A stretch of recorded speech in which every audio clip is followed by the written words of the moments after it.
All right. Oh shoot, I forgot the intro. It's Cousins Unleashed. You have Tia and Toya. Hello, I'm Tia. This is Toya. And today's episode, I feel like I'm talking really loud. Today's episode is going to be about healing. And we can talk for a really long time about that, but we're going to try to keep it around 20, 30 minutes. Yes. I don't even know where to start. Well, okay, so when I wanted to originally talk about it, I told you I wrote down my notes were like it's a blanket term and no one really tells you like what to heal and how to do it. People just like I'm on my healing journey. Right, because there's a lot of different ways to heal. You got spiritual healing, you got Emotional healing, that part, financial healing. that part. That's a thing. I didn't even know financial abuse was a thing until it happened to me. Oh yeah, people don't know about money management. Not even that is like so. I'm not gonna name names, in. but after we broke up, I ended up randomly getting like a charge from like a payday loan place, and it was because they were still an authorized user on my card. Oh, no. I had to pay it, girl.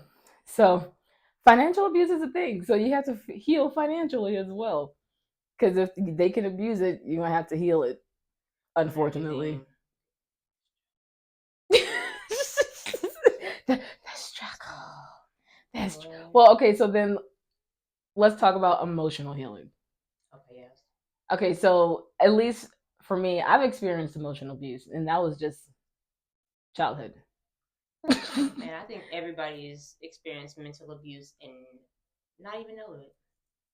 That too. I remember actually like talking to my therapist, and I told him I was like, I would have much rather gotten punched in the face because at least I could see a punch coming. You don't know that you're being abused like mentally or emotionally. Being a kid, like you don't understand it. You don't know that it's happening until it's too late, until there's something wrong, and then even then, sometimes it's hard to admit that there's something wrong. Like we said last episode, sometimes you just don't want to admit that. I'm like, what helped me though with emotional healing? Oh, that was rough. A lot of isolation. Because you can't heal emotionally. One, around the person that abused you. Yeah, definitely. And you don't want to do it around everybody, in front of everybody, for everybody. That part. No, I'm like, what helped me emotionally was like going to therapy and asking myself those really hard questions of like, do I really need this person in my life? Do they actually like care about me? Do they actually genuinely love me? Because that's another thing too, is like when you're being emotionally abused, you have a distorted perception of what love actually is. Yeah. Yeah. They'll be like, I love you, and then that's what you call cheat on you and then gaslight you. Blind love. Love is blind. Love is so blind. That's why I need glasses. But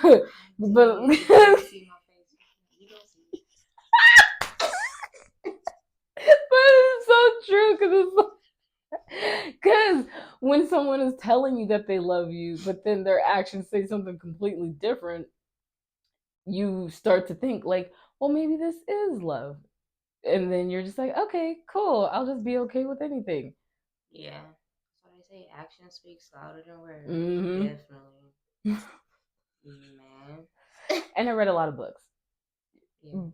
Reading books on like trauma. Because being emotionally abused is traumatizing. Any type of abuse is traumatizing. Any type of abuse is traumatizing. Okay, so then emotional abuse, I would recommend therapy. A licensed professional, like we said. No, for real. A licensed professional. What have you done that's helped you with like healing emotionally? Girl, you know me, I cut people off. I say isolated, I say myself. She said I was blocking. You know me, I cut people off. Real quick. I don't X out. Right. I don't need no closure. I don't need none of that.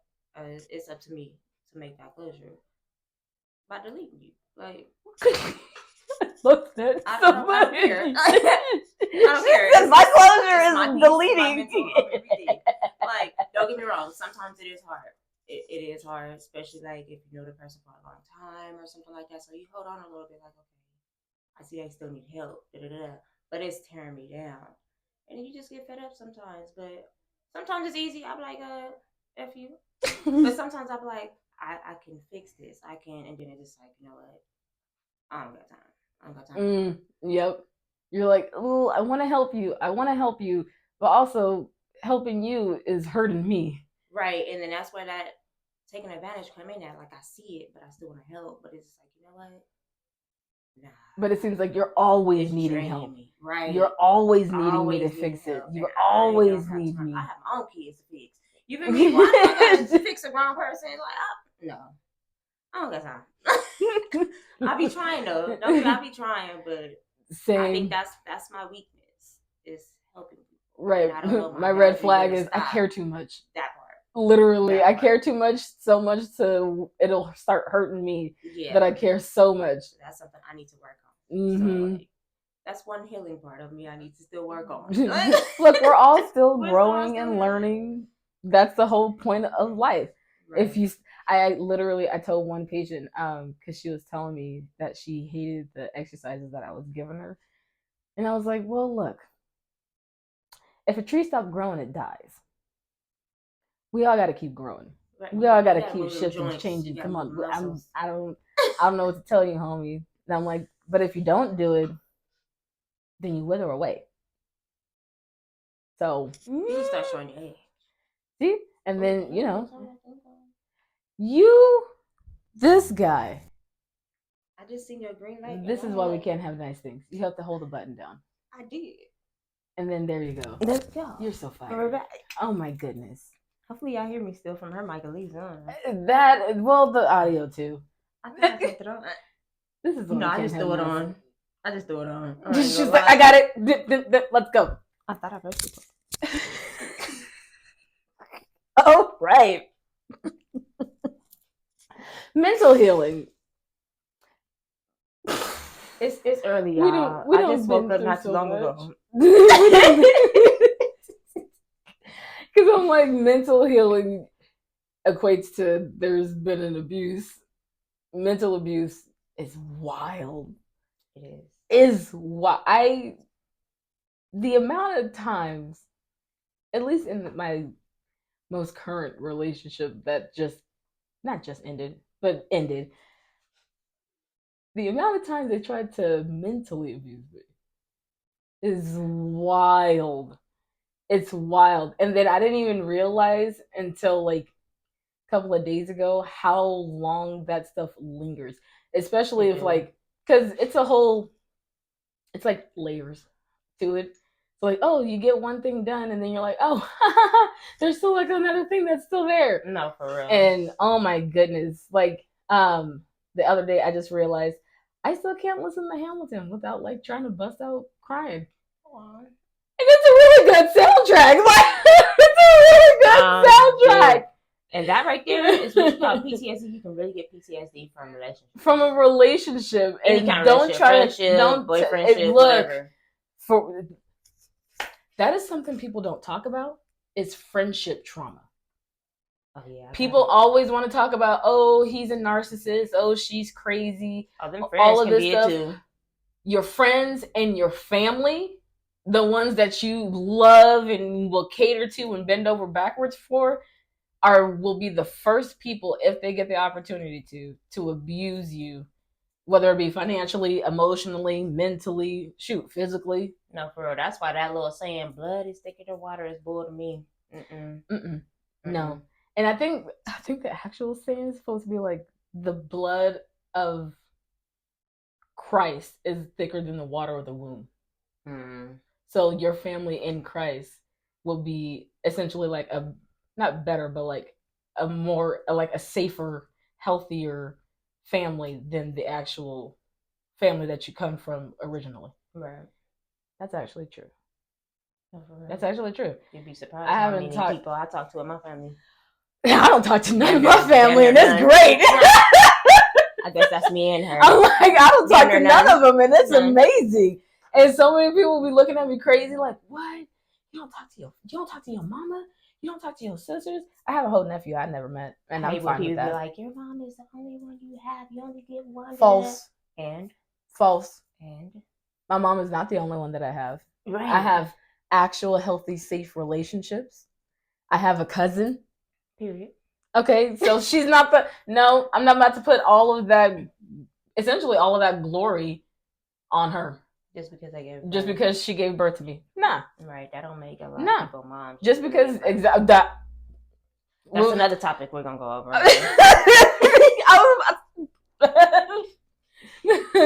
Man. But that mental abuse is some real stuff, because especially when it comes from family. When it comes from family, it hits a whole lot different than if it comes from some random on the street. Because these are people that's supposed to like love and care about you. And meanwhile, they sitting there just speaking death over your whole life, basically. While smiling in your face. And then want to turn around and be like, sister! Okay. Speaking of, I'm gonna talk to you about that. She said, I'm gonna put a pin in that one because I got. Yeah. But that's something that's so real, especially because those tend to be the voices that start to dictate how you move and how you respond to stuff later on in life. And it's like, oh, I shouldn't do that because whatever is telling me not to. People don't realize that them words be wording. They will stick. They got a lot of power to it. What's that old saying? Oh, I'm rubber, you're glue. Whatever you say to me, bounce off of me and stick on you. Showing our age, my bad. Showing the age. And I'm like, shoot, but look, okay. And then the one where we try to like give ourselves confidence, and it's like, sticks and stones may break my bones, but words will never hurt me. It was like, unless those words come from mom, then they'll be in my brain forever. It really do be like that. It's so hard. I'm gonna just pray for her, because that's all I can really do is just pray for her. But yeah, emotional and mental. Because a lot of people still healing from family. That part. And it sucks too when people have those toxic family dynamics and they don't realize that it's a toxic family dynamic. Like, they're just kind of okay with it. A lot of people just think it's normal. That it's normal behavior. This is what life is. This is how family is. And unfortunately, the families essentially force them to think that way. And then I forgot where I was going with that. A lot of times kids don't really notice, like, oh, my family is off until they go visit a friend or something, like go and spend a night, and they're like, oh, my family is not like this. This is it feels like so much love over here. Like, but see, and then that starts to like have them question of like, is my family dynamic normal or is your family dynamic normal? Which one is abnormal? But the feeling, you can definitely tell. Oh yeah, without a freaking doubt. You can definitely tell how it makes you feel in your heart. And you're just like, oh, I felt this. I feel welcome. Comfortable. I feel welcomed right. Here. I feel like they actually like genuinely love their kids and stuff like that. That's what actually they interact. They actually have fun. They play games. Yeah, that's actually, and that's one thing that can be a blessing, is to even if you have like an unhealthy family dynamic and you're blessed to have a friend or somebody where you're able to like see what healthy kind of looks like everybody's going to be dysfunctional, but no, you don't have to be unhealthy about it, I guess. That part. But like once you get to see like a healthy family dysfunction and then you like go back into your environment, it's kind of like taking a goldfish from the bowl, putting it in a pond, and then putting it back in the bowl. Wrong environment. It's gonna be like, It's traumatizing. I like that over there though. Yeah. Like, how do I get over there? And then if you take the goldfish, so like a thing about turtles is if you don't change their environment, they only grow so big. So if you take a turtle out of the tank and put it in like a lake, it can grow as big as it wants to. It's just like them tropical fish. You know how you have to do the whole water thing for the tank before even transferring in there. Because if you just throw them in there, they can die. They will die. They're gonna die. So it's just like you gotta prep this and feed into this water and nurture this water before transferring this fish into here. It's the same thing. And if you stay in the wrong environment for too long, then you stunt your growth. Exactly. Then you stunt your growth, and you stunt yourself from. You limit yourself from experiencing new environments, new people, new things that will actually essentially like expand your mind of like, oh, I actually don't feel comfortable in this environment. And even if this environment is with my family of origin, I still don't feel comfortable here. So I want to grow and I want to change. And when I tell you, once you make that decision to actually leave that small, tiny environment and go into a bigger environment so you can like grow and change, a toxic family, unhealthy family dynamic will try to guilt trip you into like essentially you're breaking up the family. Right. That's what I got a lot. Was you're tearing this family apart. Like little old me. Little old me. How? Me? This Tia? I didn't even know I had that much power because in this environment, y'all made me feel powerless. No, for real. I didn't even know I had that much power to break up a whole family. Y'all mean generations? Generational? And it's crazy because that little saying could have went so many different ways. Because I could have taken that as power and like, oh, let me destroy the world. I broke up one family. Let's go do more. Let's keep on going. But you lucky I'm healing. I'm like, you lucky I'm healing. Because, okay, so kind of back on topic, but this entire thing is on topic. But when on social media, when people are like, they're on their healing journey, I personally don't need to know exactly what you're healing from. I don't need to know that. But I'm not a huge fan of how people sometimes will make this whole healing aesthetic look comfortable. When actual true healing is very uncomfortable. No, for real. Like every aspect of like actual true healing is uncomfortable as hell. Like I have one friend, she was like, I feel like I'm going crazy. Like I'm trying not to like revert back to my old responses and like all of this stuff. She's like, I feel like I'm going crazy. I said, then that's how you know you're doing it right. I was like, yeah, because the old you is dying, the new you is trying to emerge, and you're in that limbo stage. So yeah, that makes sense why you feel crazy. It's like being a butterfly. Exactly. Going through all that cocoon. I was saying, you don't think a caterpillar feels uncomfortable when it's disintegrating into muck to come out as a butterfly? No, for real. Come out as a whole new person. Transformation. Literally. And you have to, and that's another great example. I love how God places examples of growing in nature.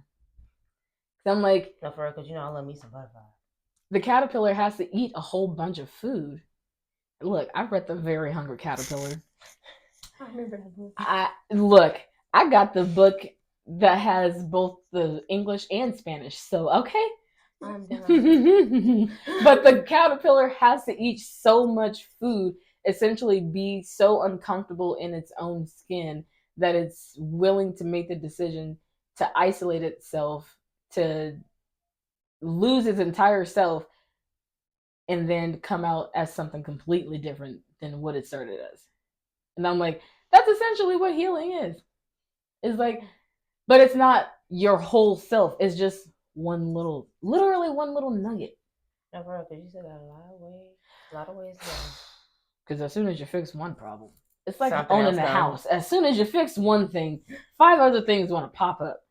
Or like as soon as you get an oil change, great. Now my tires got to get changed. No, for real. So now I healing gotta is get just like a breaks. continuating thing. I need antifreeze and coolant, like all of it. Man, like why did they make cars? They should have just kept us with horses. People like convenience.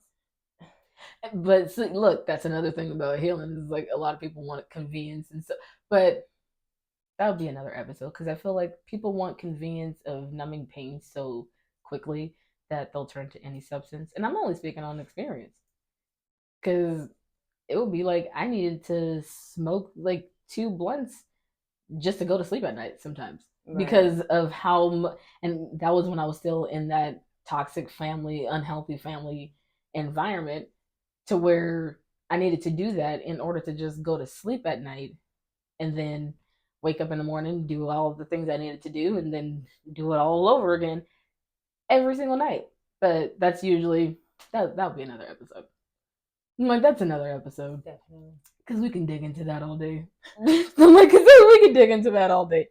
But essentially, it's because you're in this unhealthy environment and you need something to numb the pain of knowing that you're in an unhealthy environment, but you just don't know how to get out of it. Right.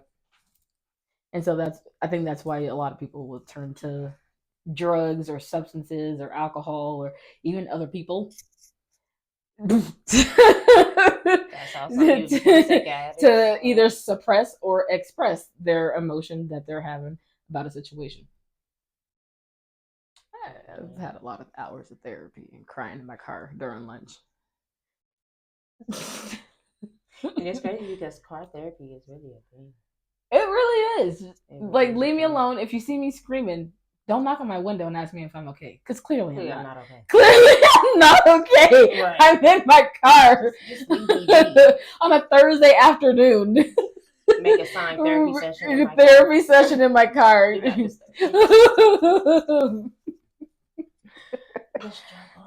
struggle. All right. So spiritual healing. I think we're gonna hit on this and then we'll call it for today. But spiritual healing that's heavy. It's real heavy. Because I know that you're not Christian. Yeah. So my spiritual healing is Jesus. But you've been through a lot, and that I know it has to have weight on your spirit. Yeah. So how have you been able to at least get to the point where you are now from where you used to be? I'll say a lot of manifestation, meditating, talking to my ancestors. That's how I go about it. Like, of course I know it's a God, like, so I do speak to God in a way, but a lot of meditating, just staying to myself, praying, protecting the energy. Definitely, because I sage a lot. Not expending the energy to people who aren't deserving of it. That's a big thing too. Is like when people are healing, at least for me, I felt like I needed to be doing instead of being. Mm-hmm. Like, oh, I need to be doing something, I need to do something, I need to do something to heal quicker and faster, make it look nice. And it's like, no. I'm like, no. No, for real. I'm like, no, I just need to try to be, because I don't know who the hell to be. That literally, though, that was like something that I had to like continuously like ask myself, was not necessarily like who I want to be, but what version of Tia do I want to be? What version do I even want to be? But I know that I no longer want to be who I was. I just don't know who I want to be, and I don't know how to get there. That's why you need therapy. I'm just gonna say that. That's why you need therapy. I healed spiritually through Jesus Christ and really getting to know him and knowing who I was in him. Because, like I said, when you're going through like emotional and mental abuse, it's really easy to lose who you are. Definitely.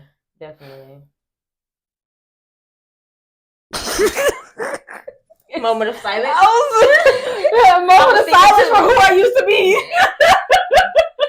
Because I'm like, it's so easy to lose who you are, especially with having such a good heart and you want to help people and you want to care about people. and then people take advantage of that because they know that you love so much. Mm-hmm. You love hard. We both love Girl, too hard sometimes. That's too hard. I don't need no more friends. No. Because then people want to take advantage of that, and then it will be so easy to lose who you are because you love someone else, and you want them to love themselves as much as you love them. But when they neglect to see themselves how you see them, then I'm just wasting my breath. Then they are a black hole, and they are literally just sucking your spirit and your soul out of you. No, for it's like giving and advice. The life. Like I gave the advice, it's up to you to take it. Oh my gosh, that's why I just be like, in my opinion. But you do you. I literally will just end it with you do you, boo boo. No, for real. Like what I would do ain't what you would do, but you do you. Let me give you some suggestions. And I don't even call it advice anymore. I'm like, can I suggest something to you? Even now, like my friends will like come up and they'll like, I need to tell you something. And I'm like, They're like, it's just me venting. I don't need therapy. And I'm like, okay, cool. And then they'll tell me, and I'm like, all right. And they're like, all right, cool, thanks. And I'm like, anyways. You just need an ear sometimes. They're like, I don't want the response. I just need to get it off my chest. And that's a huge thing. I feel like a lot of women tell their men is like, I need you to just listen. I don't need you to fix it. Yeah. And then a lot of men, I definitely don't need you to throw it in my face later. Look, okay, because we're supposed to be a team unit here. You feel all right? And like, who's the real enemy, me or them? Because what are you doing? Sir, I told you that in confidence, and now you over here want to be telling all my business to you and friends. No. Everything. Like, no. First of all, we're not doing that. Okay? Second of all, fuck you. No, because these men can be female dogs too. And that's why when they behave that way, I don't call them men. I just call them grown boys. Because even an adult wouldn't do that. No, for real. So I just call it, you're a grown boy. So everything is different. You got a male, you got a man, and you got a boy. Is there another stage too? I think it's only two. Man, male, boy. Yeah. I told one guy I was talking to, and I literally only had one singular conversation with him, and I was like, there's a difference between a woman, a girl, a bitch, and a female. I was like, the things a female would do, a woman would never do. Definitely. The things a B word would do, a girl would never do. Or the things a girl would never do, or things a girl would do, a woman would never do. Exactly. So I'm like, there's a difference for females, for uterine carriers, and there's a difference for testicular carriers, I guess you could say.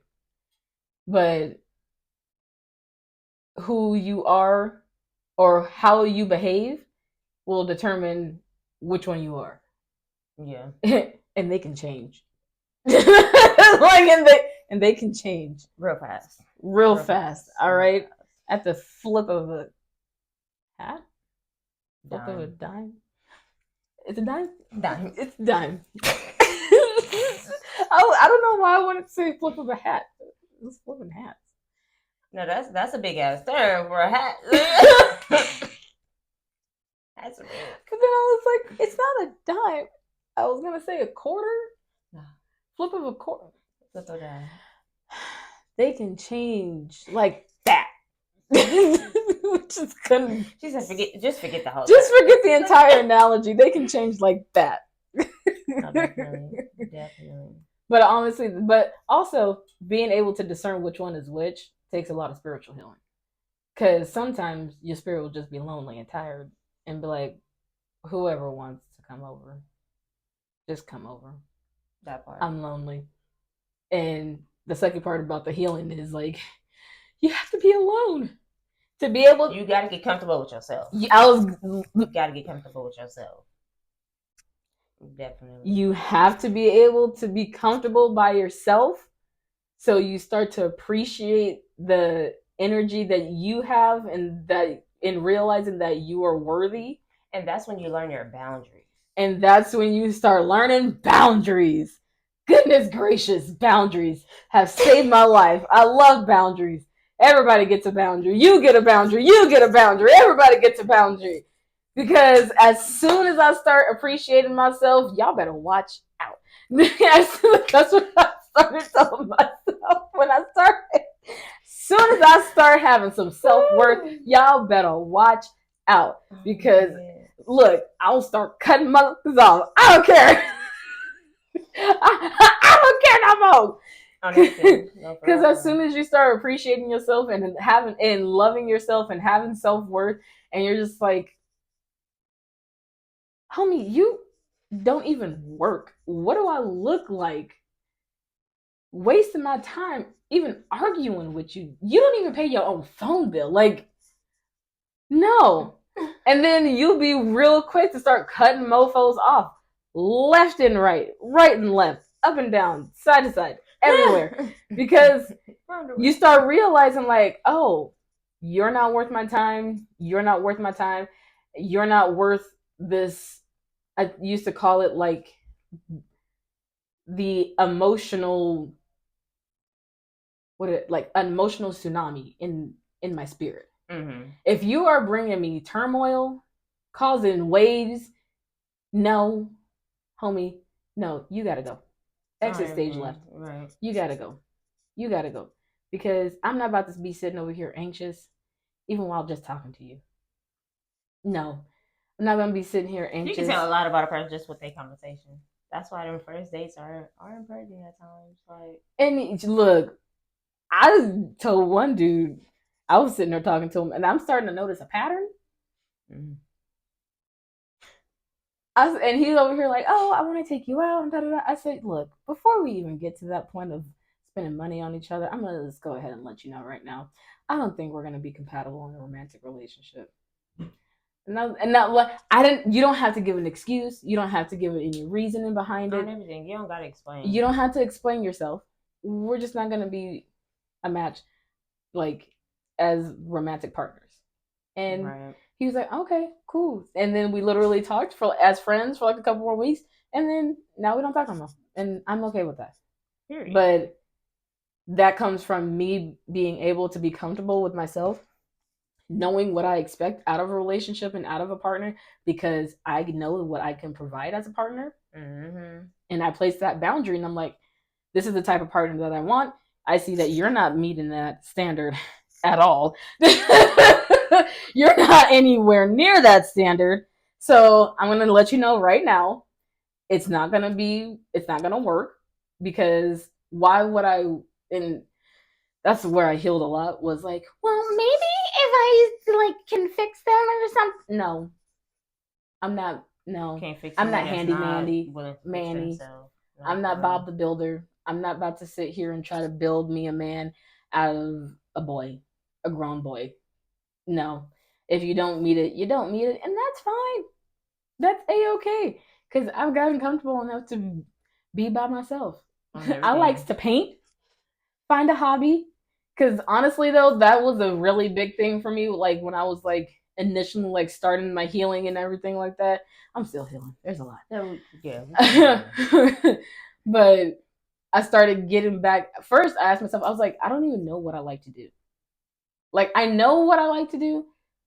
And then I sat and thought, how long has it been since I even done that?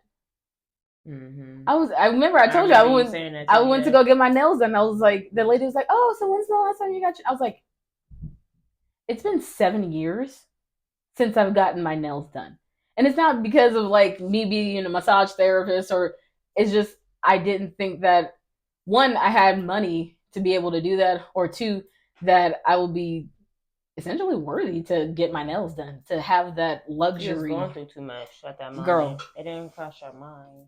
To be like, let me go and get my nails done. Right. As I'm going through a fucking divorce. Nope. Mm-mm.